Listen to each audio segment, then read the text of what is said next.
Warahmatullahi wabarakatuh. Perkenalkan, nama saya Siti Fatimah Zahra Damar sebagai moderator kelompok 1. Izinkan saya memperkenalkan teman kelompok saya. Yang pertama yaitu Muhammad Alif Nur Hidayarani. Yang kedua Muhammad Gilang Ramadan. Yang ketiga Andi Muhammad Yusran Masidan. Yang keempat Fareza Hepiwati. Yang kelima Ananta Trima Hardika. Dan yang terakhir Muhammad Zulfikar Karim. Di sini kelompok kami akan memaparkan materi sebagai berikut. Yang pertama, dilema sekolah. Yang kedua, fungsi sekolah. Yang ketiga, tujuan dan prinsip. Yang keempat, multi jalur dan multi jenjang. Dan yang materi terakhir, reformasi sekolah dan hak anak. Baik, kita akan melangkah ke pemateri pertama, yaitu materi dilema sekolah yang akan dibawakan oleh Saudara Muhammad Gilang Ramadan. Kepada Saudara Gilang, dipersilahkan. Baik, bismillahirrahmanirrahim. Terima kasih atas kesempatan yang telah diberikan. Di sini saya akan membawakan materi tentang dilema sekolah. Dilema sekolah adalah munculnya sebuah masalah yang menawarkan dua kemungkinan, di mana keduanya sama-sama tidak praktis untuk diterima. Pada satu sisi, sekolah harus menjadi wahana massal, mentransformasikan aneka temuan-temuan baru di bidang ilmu pengetahuan dan teknologi. Pada sisi lain, karena sejatinya sekolah cenderung konservatif, ia tidak pernah akan sanggup menelan bulat-bulat aneka kemajuan ilmu pengetahuan dan teknologi itu. Selanjutnya,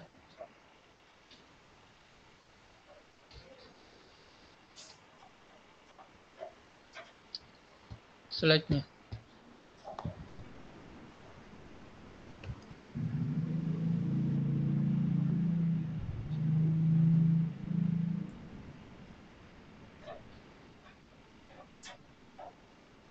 Sekolah secara universal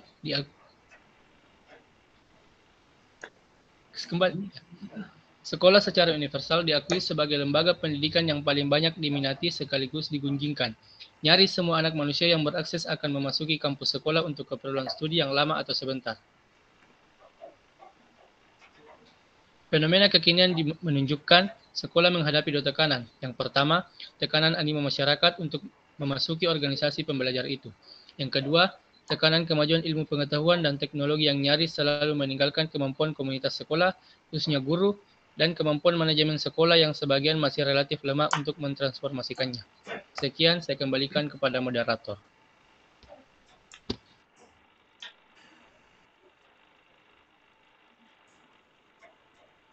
Moderator, mic.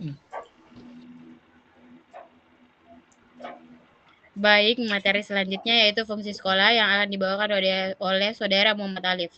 Kepada Saudara Muhammad Alif, dipersilahkan. Terima kasih atas kesempatan yang diberikan. Tolong slide-nya.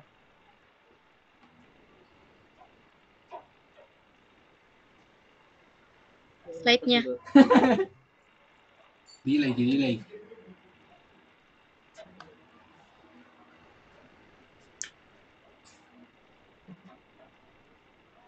Di sini fungsi sekolah terbagi atas 3 macam. Mohon slide sebelumnya tadi.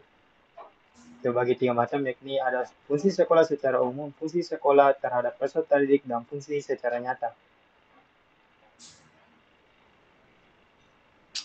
Fungsi sekolah secara umum sebagai wadah untuk memberikan pengajaran pada peserta didik hingga menjadi individu yang berguna, baik bagi dirinya sendiri maupun lingkungannya. Berikut beberapa fungsi sekolah secara umum dilansir oleh Maxine Moore. Yang pertama ada memberi pengetahuan umum, yang kedua memberi keterampilan dasar, yang ketiga membentuk pribadi yang sosial, menyediakan sumber daya manusia, dan yang terakhir adalah alat transformasi kebudayaan.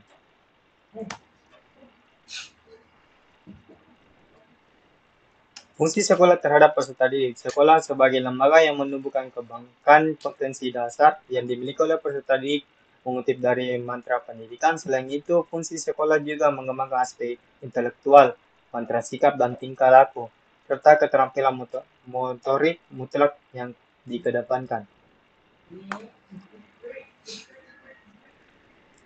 Juga fungsi sekolah secara nyata. Menurut study.com, fungsi sekolah secara nyata ada dua, yakni paling signifikan selain mengajar pengetahuan mata pelajaran adalah sosialisasi dan transmisi norma dan nilai kebudayaan. Fungsi manifest sosialisasi. Sosialisasi mengacu pada proses di mana individu memperoleh identitas pribadi dan mempelajari pengetahuan dan bahasa, serta keterampilan sosial yang diperlukan untuk berinteraksi dengan orang lain. Siswa tidak hanya belajar dari kurikulum akademik yang disiapkan oleh guru dan pengelola sekolah, mereka juga mempelajari aturan dan harapan sosial dan interaksi dengan orang lain. Fungsi manifest, transmisi budaya. Sekolah membantu populasi yang beragam menjadi satu masyarakat dengan identitas nasional bersama dan mempersiapkan generasi mendatang untuk peran kewarganegaraan mereka. Siswa diajari tentang hukum dan cara hidup politik kita melalui pelajaran sipil dan mereka diajarkan patriotisme melalui ritual seperti memberi hormat kepada bendera. Mungkin cukup sekian, saya kembalikan ke moderator. Terima kasih, Saudara Alif. Kita lanjut ke pemateri ketiga, yaitu tujuan dan prinsip. Pemateri ketiga yaitu Ananta Mahardika. Kepada Saudara Ananta dipersilahkan. Baik, saya akan menjelaskan tentang materi yang ketiga, yaitu tujuan dan prinsip. Sekolah merupakan lembaga pendidikan formal tempat para siswa menimba ilmu. Sebagai lembaga pendidikan formal, sekolah merupakan suatu hal yang dianggap penting oleh masyarakat. Pentingnya ilmu pengetahuan merupakan sesuatu yang tidak perlu dipertanyakan lagi. Maka dari itu, keberadaan lembaga pendidikan sosial merupakan suatu hal yang sangat didambakan dan dibutuhkan oleh masyarakat.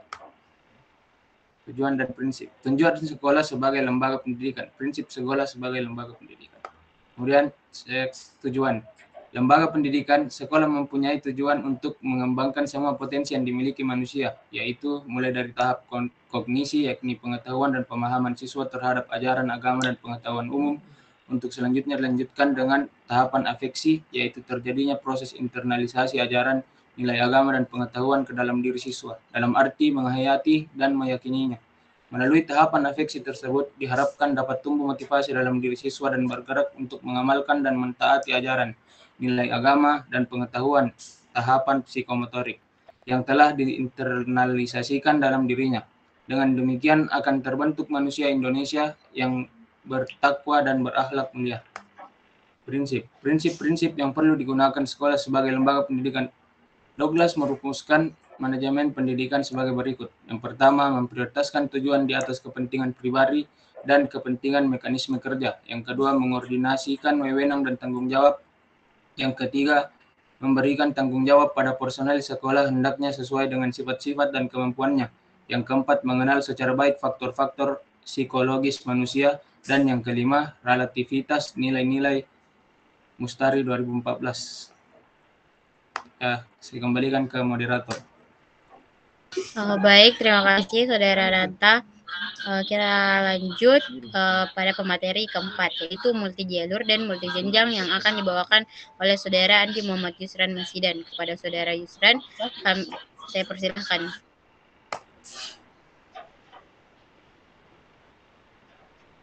Baik, terima kasih. Selanjutnya saya akan membahas materi tentang multi jalur dan multi jenjang. Dalam rangka mencapai tujuan pendidikan sebagaimana disebutkan dalam Undang-Undang Nomor 20 Tahun 2003 tentang Sistem Pendidikan dengan tahapan yang jelas. Tahapan-tahapan ini berupa jalur, jenjang, dan jenis pendidikan yang diatur dalam ketentuan pasal 13 sampai pasal 32 dalam Undang-Undang Nomor 20 Tahun 2003 tentang Sistem Pendidikan Nasional.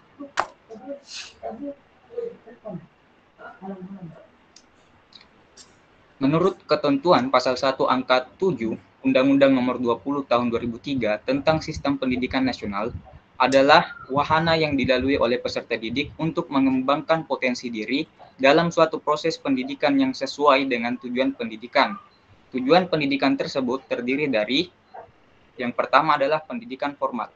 Pendidikan formal adalah jalur pendidikan yang terstruktur dan berjenjang yang terdiri atas pendidikan dasar, pendidikan menengah, dan pendidikan tinggi.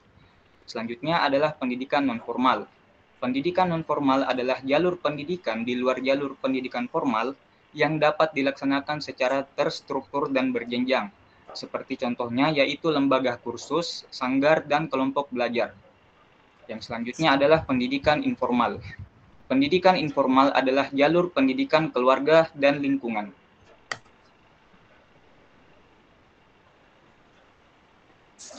Selanjutnya adalah jenjang pendidikan. Menurut ketentuan pasal 1 angka 8 Undang-Undang Nomor 20 Tahun 2003 tentang sistem pendidikan yang ditetapkan berdasarkan tingkat perkembangan peserta didik, tujuan yang akan dicapai, dan kemampuan yang dikembangkan. Jenjang pendidikan formal terdiri atas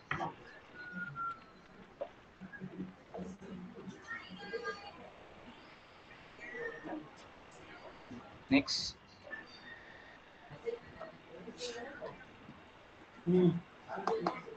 Delay. Ada.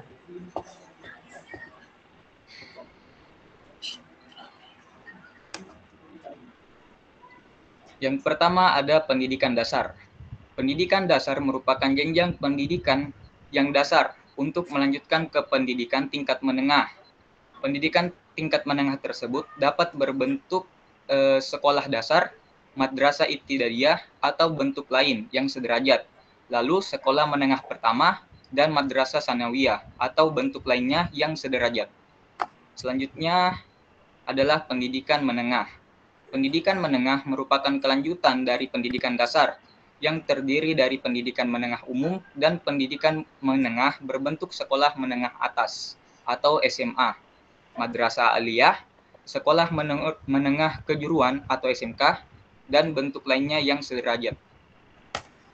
Selanjutnya adalah pendidikan tinggi. Pendidikan tinggi merupakan jenjang pendidikan setelah pendidikan menengah yang mencakup program pendidikan diploma, sarjana, magister, spesialis, dan doktor yang diselenggarakan oleh perguruan tinggi.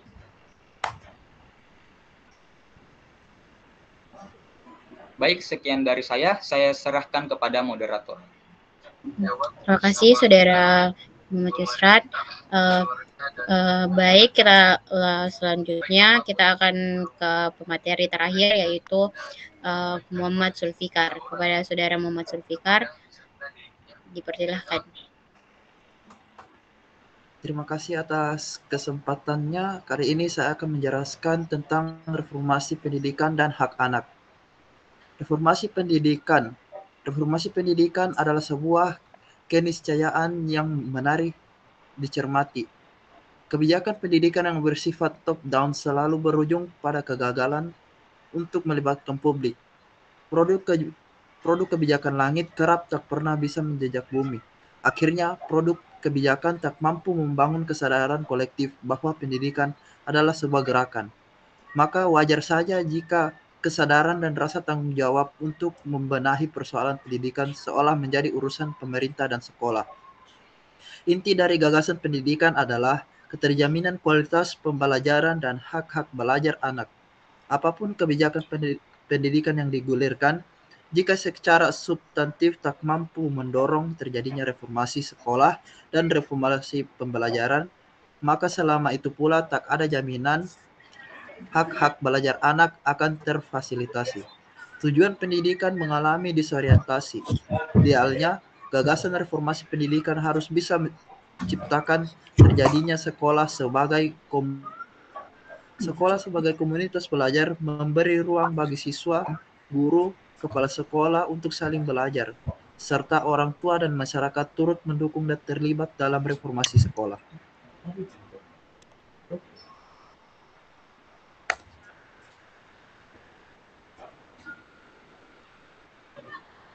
Reformasi pendidikan dan hak anak. Bicara tentang reformasi sekolah, visi dan filosofi adalah prasyarat esensial. Ini adalah sebuah paradoks. Reformasi sekolah adalah pekerjaan yang hanya bisa dicapai oleh mereka yang sudah kenyang mengalami kegagalan reformasi.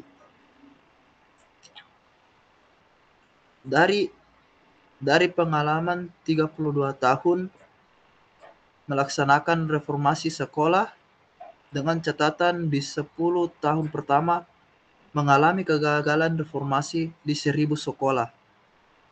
Profesor Manabu Sato merumuskan 3 filosofi reformasi sekolah. Pertama, Filosofi publik. Sekolah merupakan ruang publik yang harus terbuka terhadap koreksi dan masukan dari pihak internal maupun eksternal sekolah. Langkah pertama dari reformasi sekolah adalah dengan membuka ruang kelas kepada publik. Tak ada pengajaran dan pembelajaran yang sempurna, tetapi selalu ada ruang untuk menciptakan pengajaran dan pembelajaran yang lebih baik.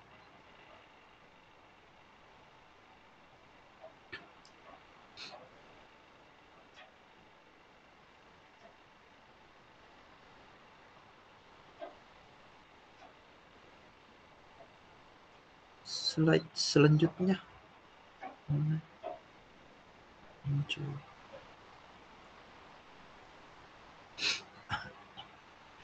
Bagaimanapun, piawainya seorang guru melakukan praktik pengajaran dan pembelajaran.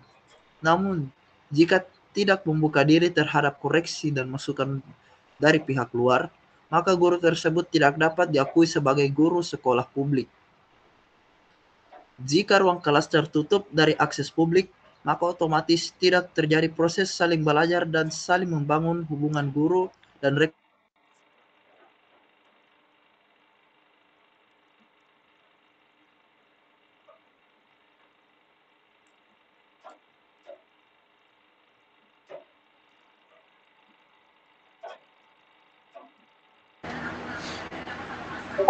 Mungkin karena kendala jaringan, mungkin saya lanjut saja. Rekan sejawat serta guru dan orang tua untuk mendidik siswa. Perkataan tak boleh menolak. Mungkin teman kita sudah balik lagi. Mohon dilanjutkan. Maaf, tadi ada kendala jaringan sedikit. Oke, sambung dari perkataan monolog. Perkataan monolog bisa jadi penghambat keberhasilan reformasi sekolah. Untuk mewujudkan demokrasi di sekolah dan ruang kelas, maka harus terbentuk hubungan saling mendengarkan. Kerendahan hati menjadi fondasi dasar terbangunnya komunikasi dialogis. Dengan komunikasi dialogis, semua pihak menjadi pemeran utama dan mengambil peran masing-masing dalam mensukseskan reformasi sekolah.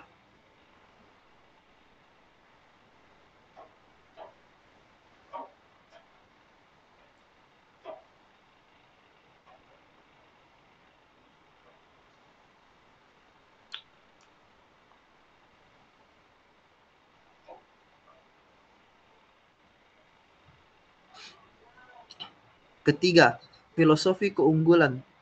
Jika sekolah tidak memiliki standar kualitas tinggi yang ditetapkan dalam praktik pengajaran dan pembelajaran, maka pengajaran dan pembelajaran yang baik tidak akan pernah terwujud. Keunggulan di sini tak berarti harus unggul dibandingkan dengan sekolah lain, melainkan keunggulan dalam arti bisa melakukan yang terbaik dari kondisi nyata yang dimiliki sekolah. Fakta menarik yang ditemukan Profesor Rumana Busato, secara umum level materi dalam pelajaran yang diberikan guru biasanya terlalu rendah.